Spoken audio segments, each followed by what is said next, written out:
So friends, there are two handouts, one for each side of your brain, or for one, that was a joke, yeah? Or for each of your eyes, you can have them, or for each of your hands. When I was a student many years ago in yeshiva, I studied with Rabbi Adin Steinzelt. Some of you might know that name. And Rabbi Steinzelt used to ask us the question, why does a human being have two hands, right? Can't a person get along with only one hand? And the answer, of course, is you can. But he said, one is for following the text of the Torah, and one is for the following of the text of the commentaries. That's the only reason God gave us two hands. So you have two hands so you can follow along with the text that we're going to look at together tonight. Before we begin, I love to begin with a little bit of a nigun to kind of set the tone and tonality for what it is that we're going to do this evening. So two collections, one called The Giving of Torah and the Science of the Brain, and the other called Welcoming a Second Naivete. Ay la la la la la la la la la. Ay la la la la la la la la la la la. Ay la la la la la la la. Ay la la ay la la ay la la. Let's try it, okay? Ay la la la la la la la la. Ay la la la la la la la la. Ay la la la. Maybe leave it at the back. Ay la la ay la la ay la la. Ay la la ay la la. La la la la la la la la la.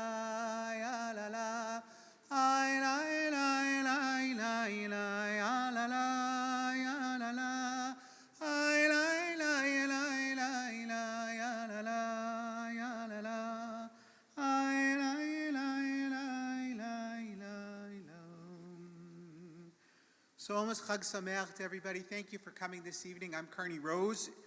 If you're here because I'm Carnie Rose and because I'm teaching a session called Second Naivete, or the Giving of Torah and the Science of the Brain, and a whole host of other titles along the way. I want to start by sharing with you that I've taught this material in several different places, even with some of you in attendance.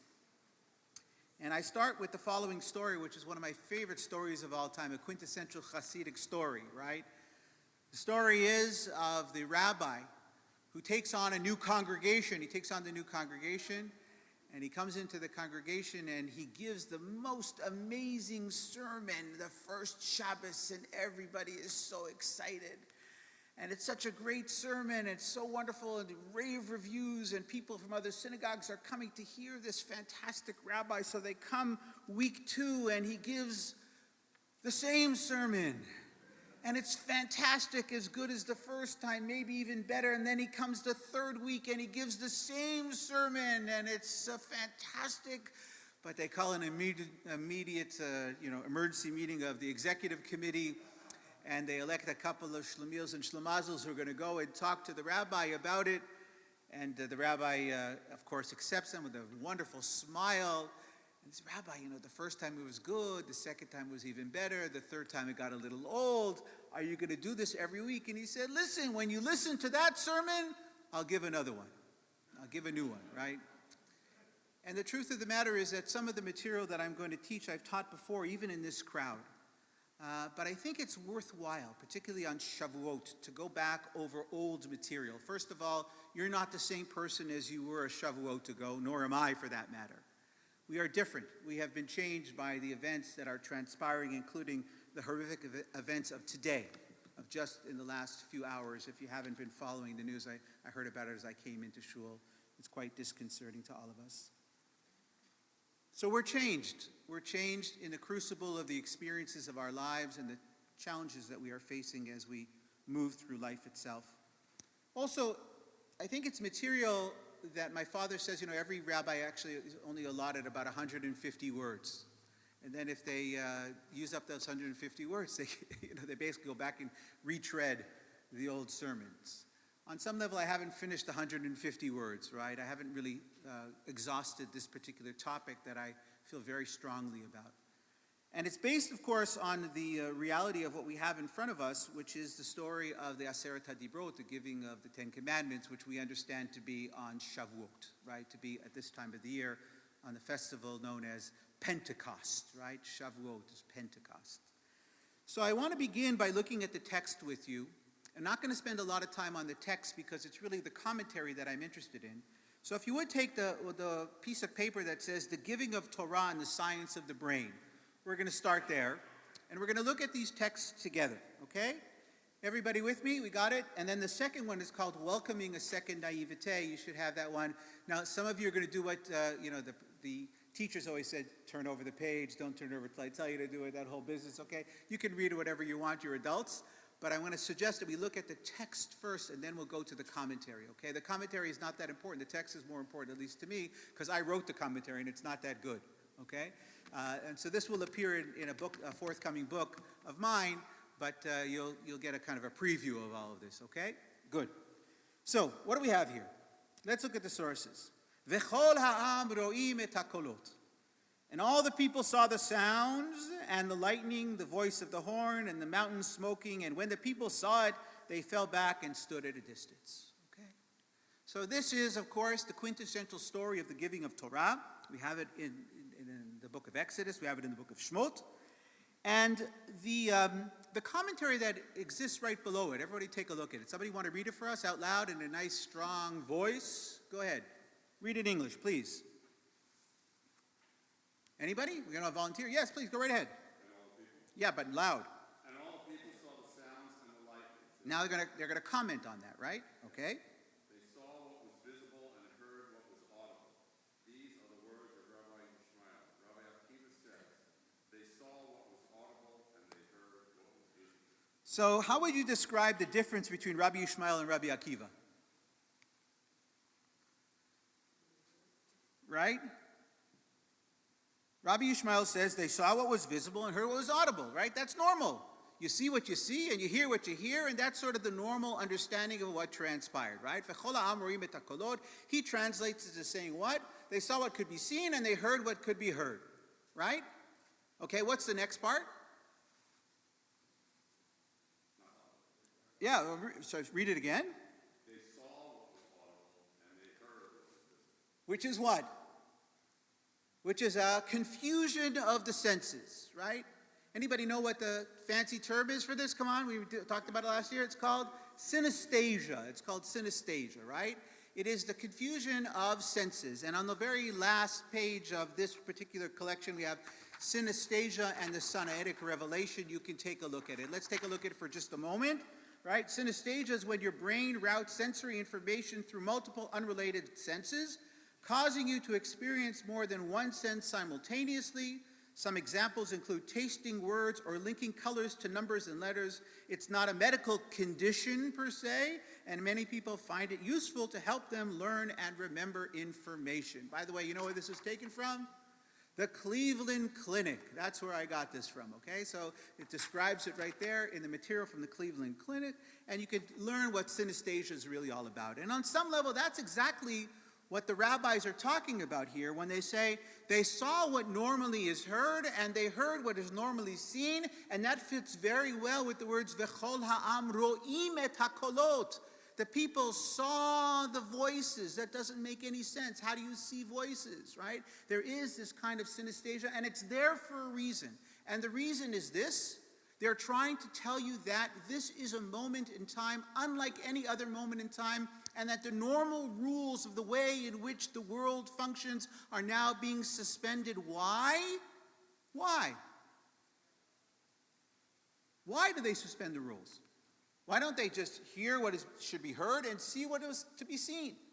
Why does the Torah do this to us? Okay, so we're going to, by the way, in Hebrew school, if you said God, Torah, or Israel, you get it right 95% of the time. They've studied this, okay? But you're right. It is a unique experience onto what? Onto itself.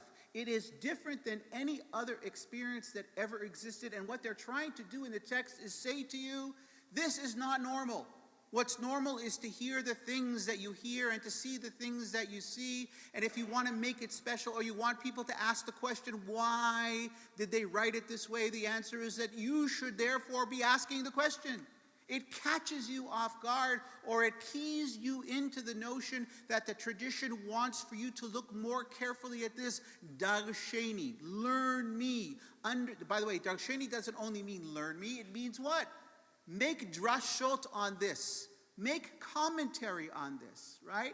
Use it as an opportunity to dig deeply into the conversation about what's going on in this particular place. And what do they want you to feel? They want you to feel as if this is a unique experience. It's a one moment in time, never again opportunity. We've never had anything like this, and we will never have anything like this again.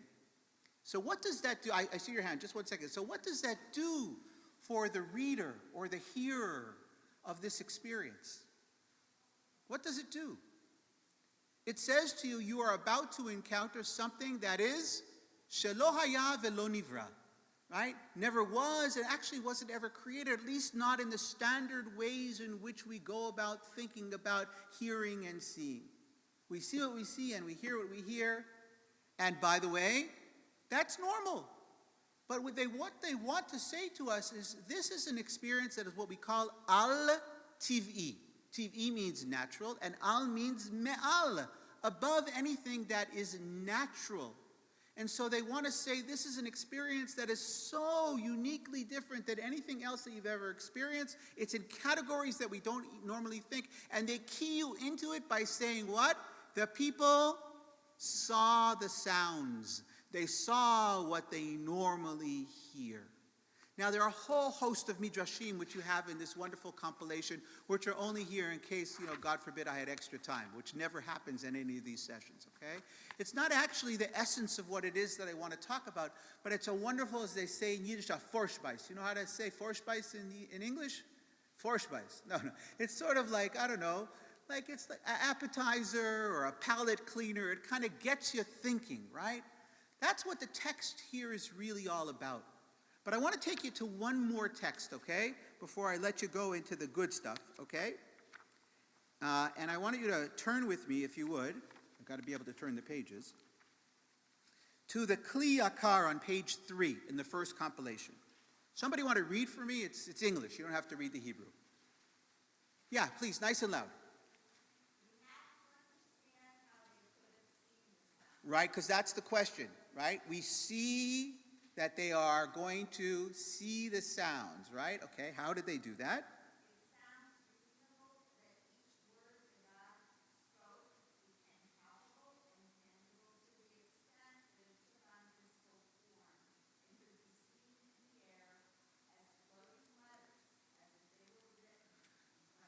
Of course, that helps a lot, right? That makes it much better, right?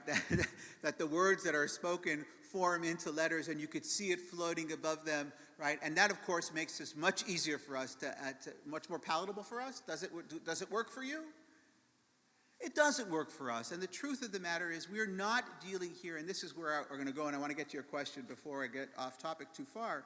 But the concept here is that something is happening here, and the Torah wants for us to see that it is something different than the normal. The normal is hearing with your ears and seeing with your eyes, right?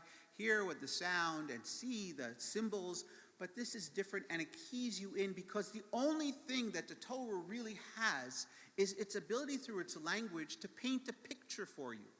Please remember that most individuals at the time, for most of our history, people were not really educated. They were pretty ignorant, right? They did not necessarily have the ability to read, right? Let alone comprehend. What they had the ability to do was to listen, and to listen to the words of the Torah. That was very important. In fact, I grew up in a synagogue. I don't know if it's true here, but the synagogue I grew up in, Winnipeg, the community that I'm returning to, had people who actually did not read. They knew the Torah off by heart. And you know how I knew that? Because when I read Torah, which was pretty often, they corrected me all the time. They knew the Torah so well off by heart. Many of them did not actually read. I only found that out much later in life. They didn't read. They had learned this as young people off by heart.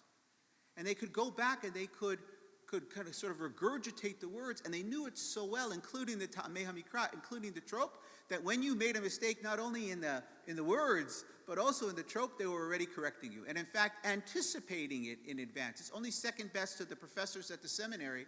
When I was a student at the seminary, when I read a haftarah at the seminary, they corrected me not with the words, but with what should have been the words. Very often in the haftarah, in the haftarahs, the words that are used are not the actual correct grammar. So they would correct the grammar as if they were dealing with modern times. Right, H.L. Ginsberg would do that. He would correct it as if the way it should have been written, not the way it was actually written, okay? Which is a whole other story unto itself. But what we have here is something really interesting in the Torah, and the Torah does this, and it's one of those delicious moments that the Torah opens itself up to us to understand what the real agenda of Torah is. Okay, question, please, in the back.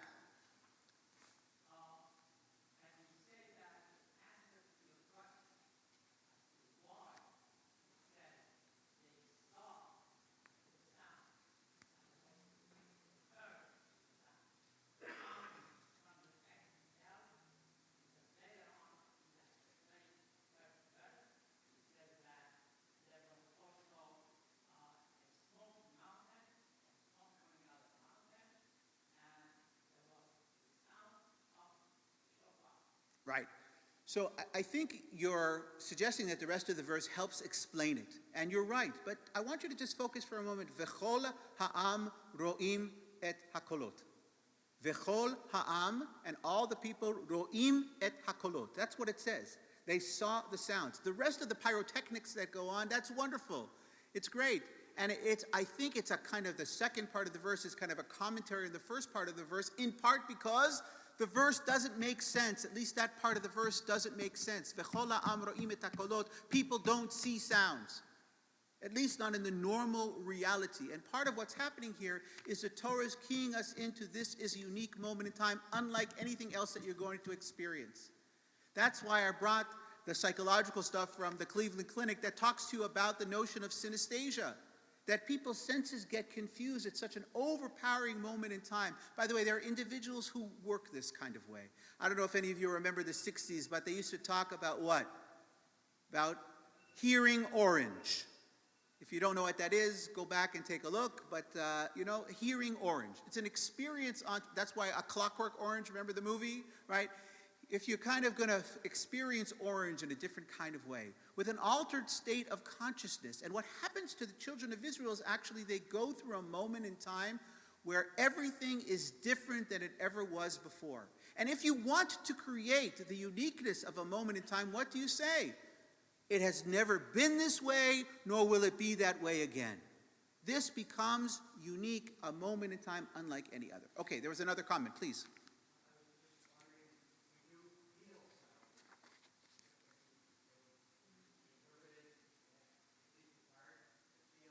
Absolutely. We do feel the reverberation of sound. I think you're 100% right. I think that the Torah itself wanted us to gain an appreciation for the fact that something special was going on here. It's not normal. That's why they use this kind of language. And whenever you find in the Torah the use of not normal language, it's a code. It says, Dagsheni, study me, learn me, comment on me. It's an invitation to insert yourself as essentially into the experience that's going on. And here's the reality. What is Shavuot supposed to be? It's supposed to be a return to that moment, that mountaintop experience of Sinai. But in order to do that, you have to do something. And I'm going to get to that something in just a moment. I saw one more comment, I think. But I want to make sure that you follow me in what I'm suggesting. In order to be able to have this experience, you either have to have the experience, or if you're not in the experience of Matan Torah, of the giving and receiving of Torah, those of us who come after that moment in time need to do something, and that is suspend disbelief in order to allow for the flowering of faith. In other words, to say that I have to suspend my disbelief in order to believe that the children of Israel, they not only heard the sounds, but they saw the sounds. And some of the commentaries that you could read on your own will talk about it, right? Literally, they saw things in the air, floating above Moses, floating around. all kinds of wonderful, fanciful, there was no shortage of imagination on the part of the rabbis of our tradition, continues to this very day, I hope and pray. Rabbis will continue to be creative and illustrative in all kinds of interesting and fascinating kinds of ways. But what we find here is really the essence of what Torah is supposed to be all about. It's supposed to say to you, stop. Don't just read the verse, or don't just take it at face value, or don't just say, if I don't understand it, the problem is with me. In fact, the problem is not with you. It was coded into the text to be there to say to you, you should look at this a little bit more carefully, and if you don't, you're going to miss out on an opportunity to what? At least in my language, to create a moment of the flowering of faith. Okay? We got it? Yes, sir.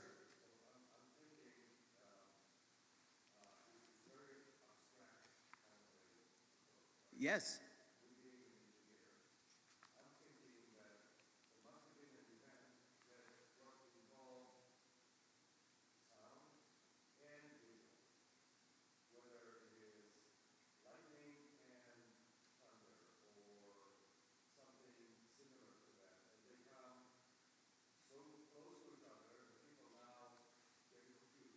So I appreciate the engineer in you. I love engineers. My son just became an engineer. We're very happy for him.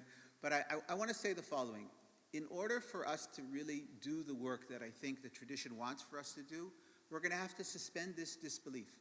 And it's a kind of disbelief. It's not it's a justification, and you're trying to, you know what they're saying? When I grew up, I'm going to reach this way to scratch this ear. Okay, I'm going this way. We're twisting ourselves into metaphorical pretzels. Why? Because we're uncomfortable with the notion that the Torah would have within it language that obfuscates what was happening consciously, on purpose, with a reason. And the reason is, it doesn't want you to understand it in the normal way in which you understand things. If it did want you to, it would say, and all the people saw, right, the lightning, and they heard the thunder. But what they're actually saying is all the people heard the lightning and saw the thunder, which is not the normal way that things work. And so what they want to do is say to you, this is not a normal run-of-the-mill kind of experience. This is an experience that happens once in the history of humanity.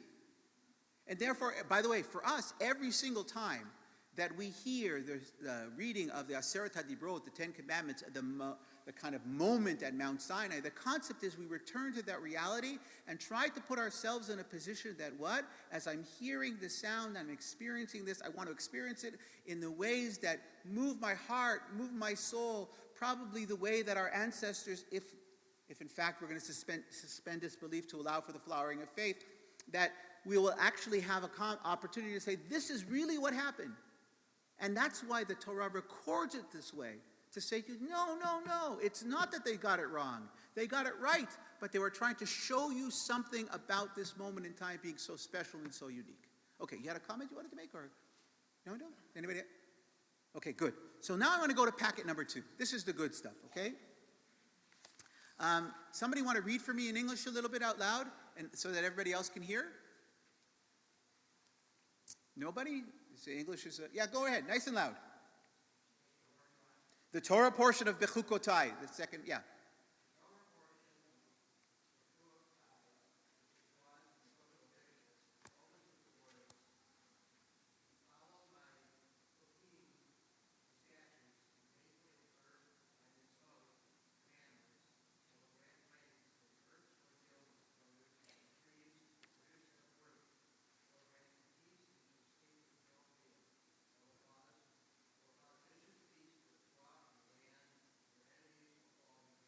Okay, the book of Leviticus, we know where this comes from. And what are we talking about? The difference between 2 things. What are the 2 Hebrew terms? Mitzvot, right, which we'll translate here as commandments, and chukim. Chukim are? Yeah, no. What's the language I use here? Statutes, okay? And the concept here is that there's a difference between the 2, right? There is a very significant difference between the 2. What's the difference between the 2? Anybody remember? Okay, chukim are those things for which there is no rational explanation. Right? That's the difference. And both are utilized here so that what? There is an aggregate here of two kinds of understanding or two kinds of appreciation or two kinds of following God's ways. One is based on, it makes sense, I'm going to do it. And the other is, it doesn't make any sense at all, but I'm still going to do it. Okay? You're already beginning to get a sense of the suspension of disbelief, right? It doesn't make sense to me, but it's a chok, and therefore I'm going to do it anyway. By the way, this is not a particularly wonderful orientation for postmoderns. It's not. Most postmoderns say what?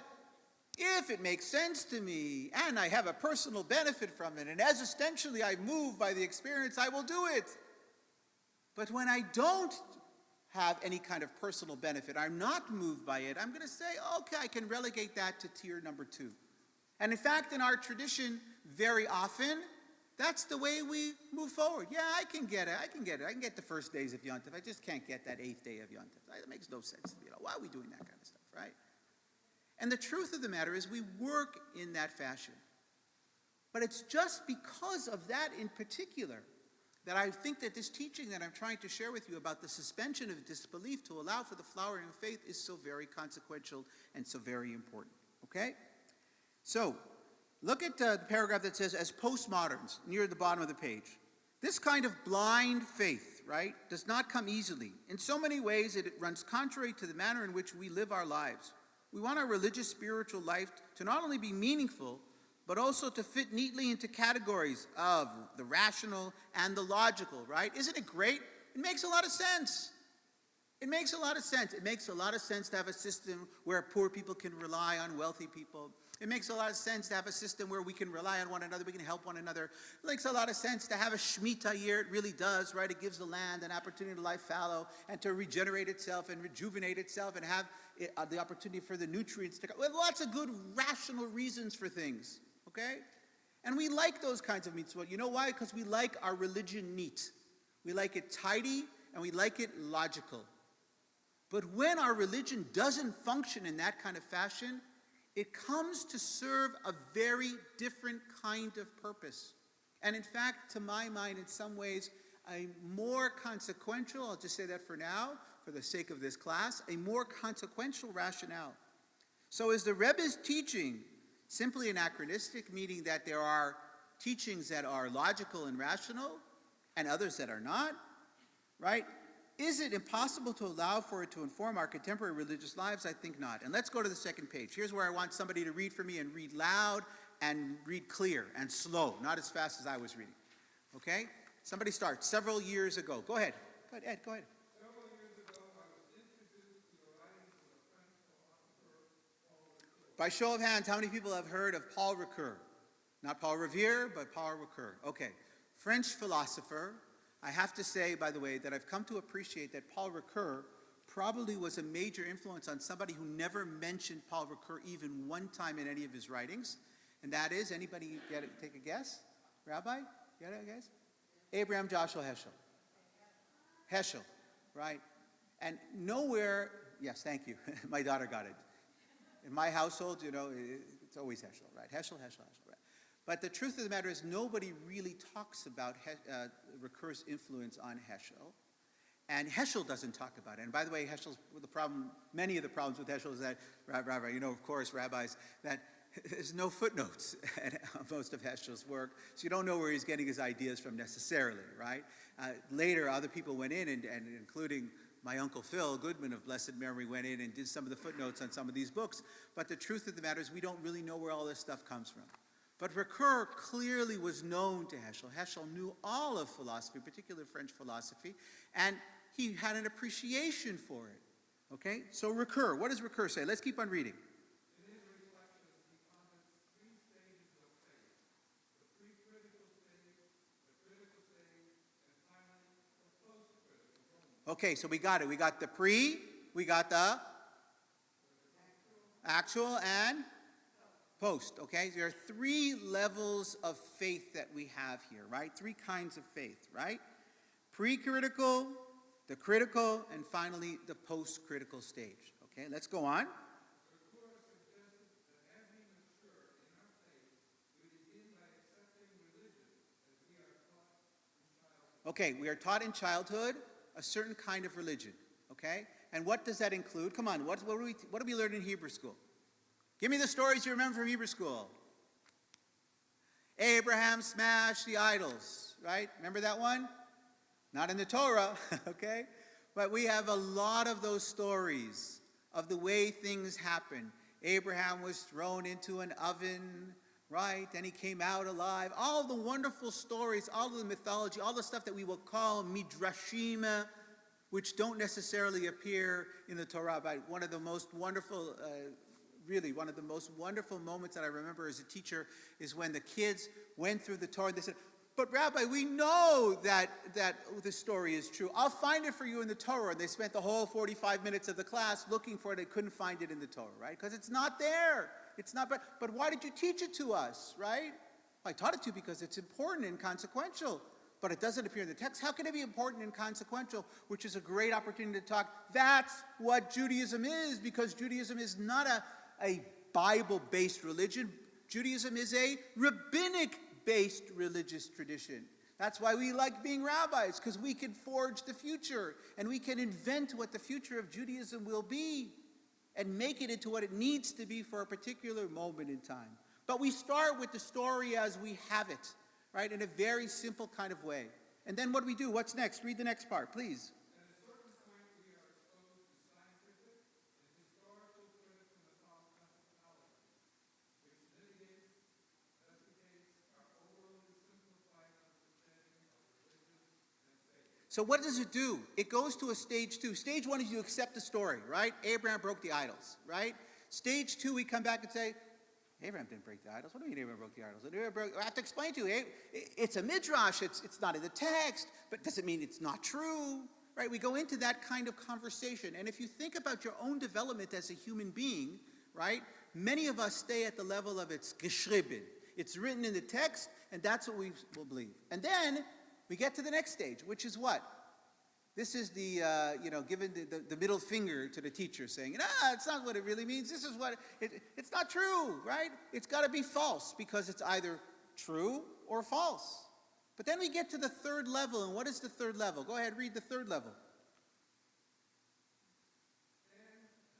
And finally, at a later stage, one that is far more sophisticated than either stage 1 or stage 2, we return to belief, but not from a place of theology, but rather as a matter of choosing to suspend our disbelief in order to allow for the flowering of faith. That's my next book's title, right? Suspend disbelief to allow for the flowering of faith. So let's just finish the line, and then we'll come back and ask questions, okay? This we call second or conscious naivety, and it can serve a profound role in our lives if we are honest and brave enough to appreciate its utility, profundity, and power. Okay, so that's a great sentence. What is second naivete? First naivete is simply being naive, right? Then you get to a stage you say that naivete is silly. That's children's reality. That's the stories of Abraham smashing the idol, right? And then, which we don't have in the Torah. But what do we then have? We have a level of sophistication that brings us back to the very same belief that we had in the stage that we called first naivete, which is what? I go back and I accept the story as if it actually happened in that way, because it does something for me that is beyond the realm of the rational or the logical. It is irrational, illogical, because it allows for me to say what? This I believe. This I believe. This is, I'm going to hang my hat on the notion of things that aren't necessarily logical, because I know that I am not always necessarily logical. Please don't tell my wife that I said that out loud, okay? Because the truth of the matter is there's much more than rationality or consistency or actual truth that allows for something to be true, even if it is actually not true in the way in which we normally use truth. Okay, so I see some people utzing in their seat. Either you don't get it, which means I'm not doing a great job explaining it, or you're having a really hard time accepting it. But don't worry, some French guy, Precursor, said it was really a cool idea, right? But allow yourself just to rest into that for a moment. The notion of an event that happens, you accept it as a child as true. You get to the next stage, like arriving at the Jewish Theological Seminary, where all of the things that I believed growing up, about all the mythologies, about all the characters, half the classes that I went to in the early 90s and into the middle of the 90s were about debunking everything that I had learned in yeshiva for all the years before. Actually, I got to tell you that was most of my time at the Jewish Theological Seminary was not learning how to read the text. I still remember the first time I walked into class and the teacher said, read. And I read and he threw me out of the class. I said, why'd you throw me out of the class? You read too good already. Go to the library and study. Right? Reading the text wasn't a big deal for me. Why did I come to the seminary? To learn the critical methodology of the conservative movement. That whole notion of having the Torah be meaningful to us, not only because we believe it on blind or simple, naive faith, but because there is something deeper here in this tradition, which is a treasure chest of the opportunity to make meaning in our lives, to be able to tell these stories to our children and our grandchildren, le'olam va'ed, from this moment on and in perpetuity. And here's the reality. The reality is I spent more time at the seminary learning about the way to decode the text and to talk about the authors and editors of the text, which was really wonderful. And I'm glad that I know JEP&D, and I know the redactor, and I know all that kind of good stuff. And I'm glad that I do know it. But here's the point. When somebody's sitting in front of me and they're having a marital crisis, or they're having a health crisis, or they're having a crisis of faith, does any of that really help them? I don't think so. But I do think that there are moments in time when we go to the text and we can talk about how this story here allows for me to suspend my disbelief so I can allow for the flowering of faith to believe that Avraham Avinu, right, and Sarah Imenu, they went through those same crises of faith and crises of belief. And guess what? The world is a narrow bridge, but they traversed that narrow bridge and came through on the other side, not unscathed, but changed. Not unscathed, but changed. Changed. And that our experiences in life are not going to be simple, direct routes from A to Z, but rather there'll be all kinds of strange pathways that we'll take. We'll wander around in the desert for 40 years, ultimately coming to a place of understanding of where we are for this moment in time, but not le'olam va'ed, never forever and ever and ever. And if you want neat, packaged, freeze-dried Judaism, you ain't going to learn it here. And by the way, I don't believe that that's what Jewish tradition wants from us ever. We know that we are an evolving religious civilization. We know that the needs of the next generation are different than the needs of today. And you know how I can prove that to you?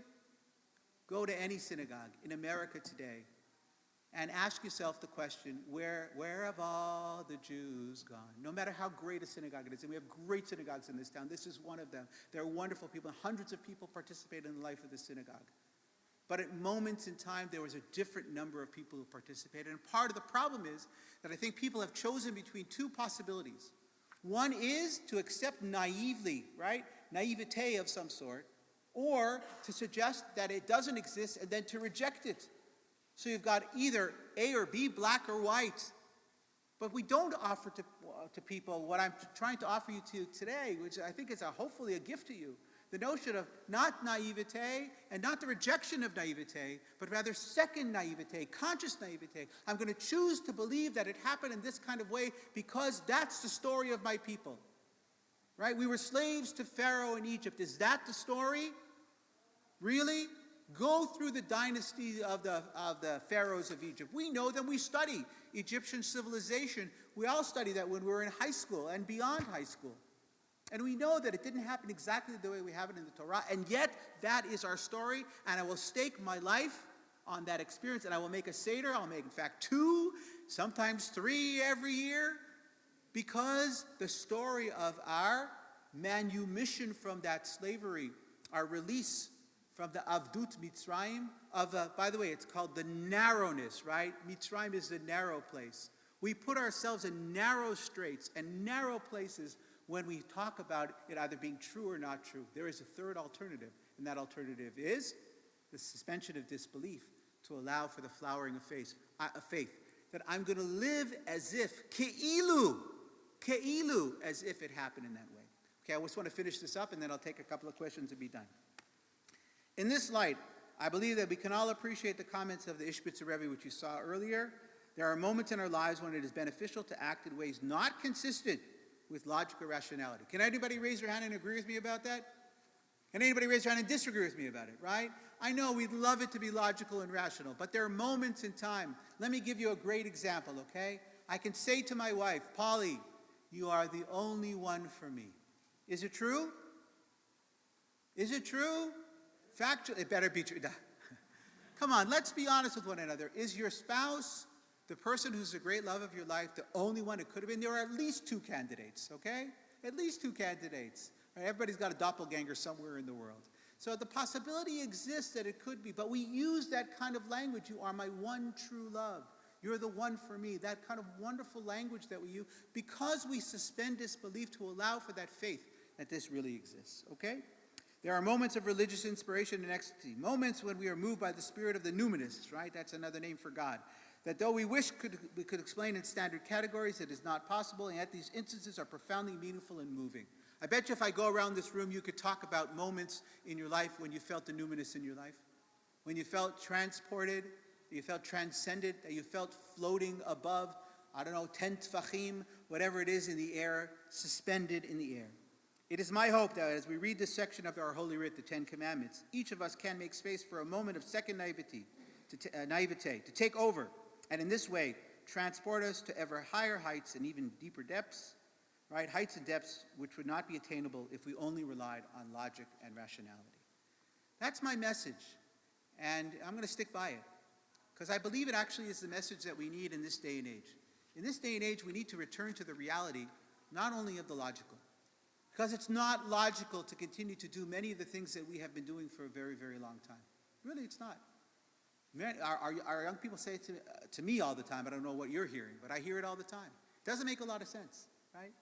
But when you start to talk in the categories of the suspension of disbelief, right, and that there is a notion that something can happen to you if you allow yourself to rest into the experience. Is anybody brave enough to give me an experience that they've had spiritually that was not in the realm of what we would call the logical or the rational, but will stay with you forever?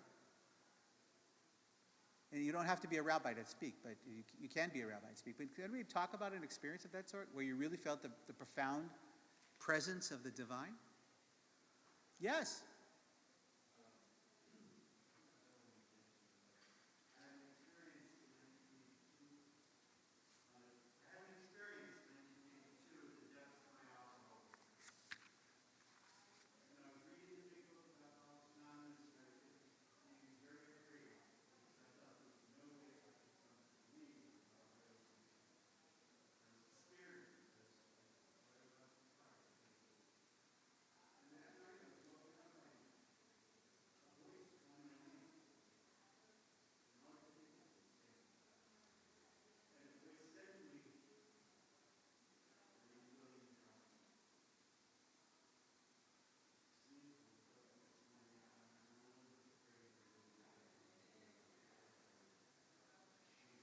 Beautiful.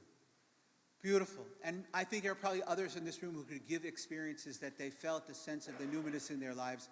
But what we try to do very often is we want to put it in a neat package. So we say, oh, it was only a dream. It really didn't happen. It really wasn't consequential. It was part of my addiction. It was part of whatever it was. It was an altered state of consciousness that wasn't natural. All kinds of, and by the way, this is not a commentary on anybody's behaviors or anybody's actions. It's the reality of the way in which we function. We want to be able to put things in neat packages. So here's my message to you, okay? Allow for the flowering of faith. But it'll only happen if you suspend the expectation that your religious tradition is always going to speak to you in neat packages. Neat packages are really neat, but they're not the transcendent moments in time. They're not the moments in time when the Torah tells us, V'chol ha'am ro'im et hakolot, all the people are seeing the sounds which doesn't happen. And the Torah keys us into this transcendent moment in time by giving us strange language. Strange language. Whenever you see the strange language, you should smile. And you should say, aha, the Torah is trying to teach me something, show me something that I don't normally see. What should I do? maybe not read the Torah reading so fast. Maybe I should go back and study it. Maybe I should go back and learn it. Maybe I should go back and meditate upon it. Maybe I should go back and try to figure out what is the lesson that I need from this giving over one more time of the Aseret HaDibrot. So I hope and pray that as you are experiencing the giving of Torah, you'll receive it, and you'll receive it in a way that is not logical and not illogical, but is in the realm of the second naivete, a conscious naivete that says, yeah, I know that it's a bit of a bubba ma'aseh, but it does something really powerful for me. It changes me and allows for me to grow, to spend my disbelief in order to allow for the flowering of my emunah, my faith in the Almighty. With that, I wish you Erev Tov, a Laila Tov, and our next teacher is here ready to get going, so thank you all.